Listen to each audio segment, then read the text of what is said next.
नमस्कार। फर्स्ट बिहार झारखंड के आप तमाम दर्शकों का एक बार फिर से एक खास खबर, यानी बिहार में जो नगर निकाय चुनाव की प्रक्रिया चल रही है उससे जुड़ी सबसे ताजा खबर जो सुप्रीम कोर्ट से सामने आ रही है, उसके साथ मैं शशिभूषण मौजूद हूं। और आपको जो जानकारी हम इस वक्त अपनी इस खबर में देने जा रहे हैं, दरअसल वो इस बात का संकेत है कि एक बार फिर से बिहार में जो नगर निकाय चुनाव की प्रक्रिया चल रही है उस पर संकट के बादल मंडरा सकते हैं या फिर ग्रहण लग सकता है।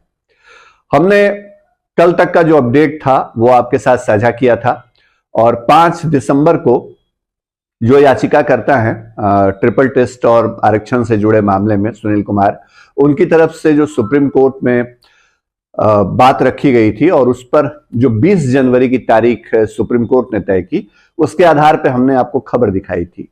लेकिन आज और इस वक्त जो सबसे बड़ा अपडेट नगर निकाय चुनाव से जुड़ा हुआ आ रहा है वो ये है कि याचिकाकर्ता सुनील कुमार की तरफ से उनके वकीलों ने सुप्रीम कोर्ट में एक बार फिर से पुनर्विचार याचिका जो है वो दायर कर दी है और सुप्रीम कोर्ट इस मामले में कल यानी गुरुवार को सुनवाई कर सकता है। दरअसल बिहार में जो नगर निकाय चुनाव की प्रक्रिया चल रही है उसमें आरक्षण को लेकर के सुप्रीम कोर्ट की जो गाइडलाइन है ट्रिपल टेस्ट की, उसका पालन नहीं किए जाने का एक मामला सुप्रीम कोर्ट में पहले से चल रहा है। और इसी मामले में 28 नवंबर को सुनवाई हुई थी सुप्रीम कोर्ट में और तब सुप्रीम कोर्ट ने कहा था कि जो राज्य सरकार की तरफ से अति पिछड़ा वर्ग आयोग का गठन किया गया है उसको डेडिकेटेड कमीशन नहीं माना जा सकता है। सुप्रीम कोर्ट ने इस मामले में राज्य निर्वाचन आयोग और राज्य सरकार से 4 हफ्ते में अपना पक्ष रखने के लिए कहा था।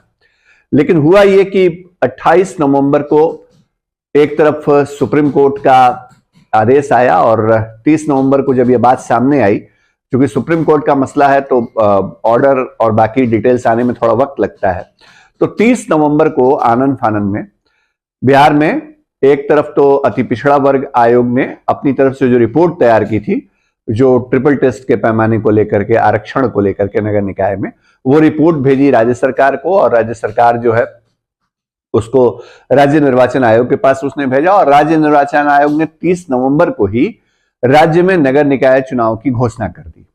बिहार में 18 और 28 दो तारीखों में, 18 दिसंबर को और 28 दिसंबर को 2 चरणों में नगर निकाय चुनाव कराने की घोषणा हो गई। उसके बाद जो याचिका करता है वो 5 दिसंबर को यानी 2 दिन पहले पहुंचे थे सुप्रीम कोर्ट और सुप्रीम कोर्ट में क्या हुआ था वो आपको आज हम विस्तार से बता रहे हैं। क्योंकि जो आज पुनर्विचार याचिका लगाई गई है याचिकाकर्ता की तरफ से, उसमें सारी बातों का डिटेल में जिक्र किया गया है। 5 दिसंबर को सुनवाई के दौरान जो अधिसूचना वाली कॉपी थी याचिकाकर्ता की तरफ से वो सुप्रीम कोर्ट में नहीं दी गई थी। मतलब ये जानकारी नहीं दी जा सकी पेपर के साथ कि 30 नवंबर को इस मामले में अधिसूचना जारी कर दी राज्य निर्वाचन आयोग ने, चुनाव की तारीखों का ऐलान हो गया। जब इसको मेंशन किया गया तो हुआ ये कि कोर्ट ने मौखिक तौर पर सुप्रीम कोर्ट ने कहा कि जरूरत पड़ी तो इस पर बाद में भी फैसला दिया जा सकता है, हाईकोर्ट इस मामले को फिलहाल देख लेगा। अब हुआ यह कि सुप्रीम कोर्ट ने यह कहते हुए मौखिक आदेश में ये बातें कही और उसके बाद 20 जनवरी की तारीख तय कर दी। 20 जनवरी वो तारीख है जब तक पूरी चुनावी प्रक्रिया खत्म हो जाती है। मतलब 30 दिसंबर तक बिहार में जो नगर निकाय चुनाव की प्रक्रिया है पूरी वो खत्म हो जानी है।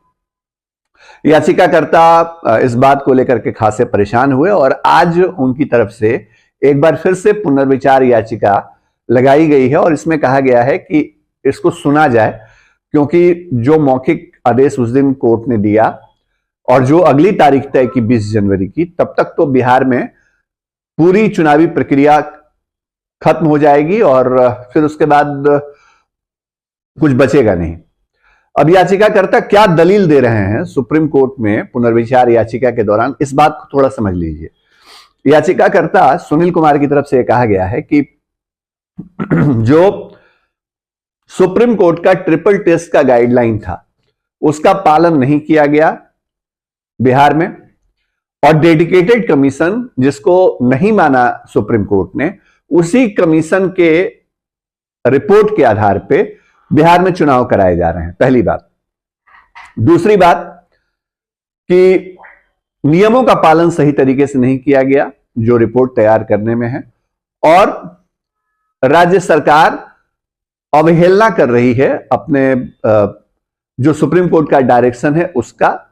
और साथ ही साथ यह भी कहा गया है याचिकाकर्ता की तरफ से कि 28 नवंबर को जो आदेश दिया गया डेडिकेटेड कमीशन को लेकर के, उसमें जो एक टाइपिंग एरर था, इकोनॉमिकली बैकवर्ड कमीशन हो गया था एक्सट्रीमली बैकवर्ड कमीशन की जगह, तो उस बात को करेक्ट किया गया 1 दिसंबर को। उसके बावजूद 30 नवंबर को ही राज्य निर्वाचन आयोग ने बिहार में चुनाव की घोषणा कर दी, और ओबीसी को लेकर के जो डायरेक्शन दिए जाने थे रिजर्वेशन को लेकर के, उन तमाम चीजों का ध्यान नहीं रखा गया। सीधे सीधे ट्रिपल टेस्ट की जो कैटेगराइजेशन जो तय की है सुप्रीम कोर्ट ने, वो चीजें नहीं हुई हैं। तो अब याचिकाकर्ता एक बार फिर से पहुंचे हैं सुप्रीम कोर्ट, और सुप्रीम कोर्ट में उन्होंने गुहार लगाई है कि इस पर जल्द सुना जाए, पुनर्विचार याचिका है, और संभव है कि सुप्रीम कोर्ट गुरुवार को यानी 8 दिसंबर को इस मामले में सुनवाई करे। पिछले तारीख को 5 दिसंबर को क्या हुआ था ये हमने अब बताया। याचिकाकर्ता ने जो अपनी तरफ से पुनर्विचार याचिका दी उसमें उस चीज का जिक्र किया है कि सुप्रीम कोर्ट ने मौखिक आदेश क्या दिया था। हाईकोर्ट इस मामले को देख नहीं रहा है। सुप्रीम कोर्ट ने कहा था हाईकोर्ट देख लेगा। सुप्रीम कोर्ट ने यह भी कहा था कि जरूरत पड़ी तो बाद में भी आदेश दिया जा सकता है, लेकिन इस बीच पूरी चुनावी प्रक्रिया अगर हो जाती है तो पेंच और उलझ जाएगा। तो इसलिए जो याचिकाकर्ता है एक बार फिर से पहुंचे हैं सुप्रीम कोर्ट में, और यह खबर जब सुप्रीम कोर्ट से इस वक्त सामने आई है तो हम फर्स्ट बिहार पे जो संवैधानिक तथ्य हैं, जो याचिका लगाई गई है उसमें जो तथ्य हैं उसके आधार पे हम आपको बता रहे हैं कि एक बार फिर से जो बिहार में नगर निकाय चुनाव है उस पर संकट पैदा हो सकता है। सुप्रीम कोर्ट अगर इस मामले को कल सुनता है तो वो क्या तय करेगा ये तो सुप्रीम कोर्ट जाने, ये इस बात का कोई पूर्वानुमान नहीं लगाया जा सकता, लेकिन वो अपडेट हम आपके लिए सबसे पहले लेकर के आएंगे। इस मामले में सुप्रीम कोर्ट की जो बेंच है उसमें जस्टिस सूर्यकांत और जस्टिस जेके महस जो है वो देख रहे हैं इस केस को, और सबकी नजरें वहां टिकी हुई हैं, और हम लगातार जो भी नया अपडेट होता है बिहार में नगर निकाय चुनाव से जुड़ा हुआ वो आपके बीच लेकर के आते हैं। हमारी ये खबर अभी तक के अपडेट से जुड़ी है, आगे और जो अपडेट होंगे वो भी आपके साथ साझा करेंगे।